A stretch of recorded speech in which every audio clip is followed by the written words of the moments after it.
Hi, welcome to this episode of The Daily. My name is Brendan Malone. Well, last week the New Zealand media was reporting about the fact that a new report has come out in the UK that is sounding major alarm bells about antibiotic resistance and the very deadly and real threat of superbugs that will start killing a lot of people. This particular report is suggesting that 10 million people a year will be killed by superbugs if by 2050, that will start happening, if antibiotic resistance becomes a real thing and we can no longer use antibiotics as a species because effectively we've outgrown them, or the superbugs have outgrown them. Here's the opening paragraph. Pharmaceutical companies should be offered billion-dollar rewards to develop new antibiotics to tackle the rise of drug-resistant superbugs, the leader of a major UK government review has recommended. Now, what's really interesting about this is not a new problem, by the way. You might have just read this article last week and thought, oh my gosh, where's this come from? This has been an issue for many, many years now. It's been in the public spotlight for many years now. The World Health Organization has been warning about it for many years now. The issue of antibiotic-resistant superbugs is a very serious and very real threat that humanity is facing at the moment. And what's interesting about this is that for a while now, experts have been suggesting that the next big antibiotic-resistant superbug could well be the sexually transmitted infection, gonorrhea. So a sexually transmitted infection that cannot be treated if you catch it.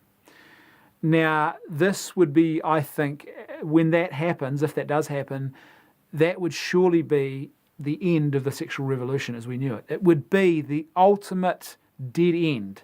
It would be the point at which we would have no choice but to accept that the jig is up, the game is over. We did some really dumb things with human sexuality. We played the promiscuity game. We thought we could get away with it. We could have sex with whoever we wanted, however we wanted.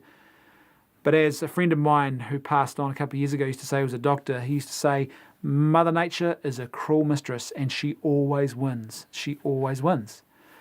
And the reality is that at that point, if, gonorrhea becomes the next big antibiotic-resistant superbug, then it will only really be people who are willing to modify their behaviours and not engage in promiscuity.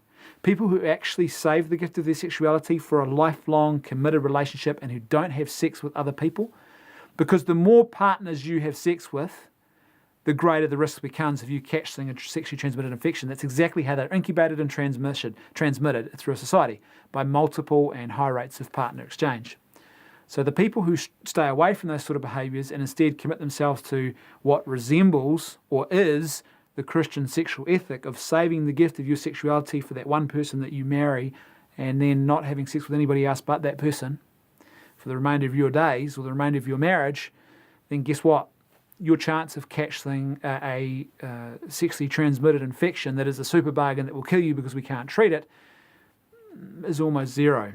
But you will be doing the most effective thing that you can do to protect yourself from that disease.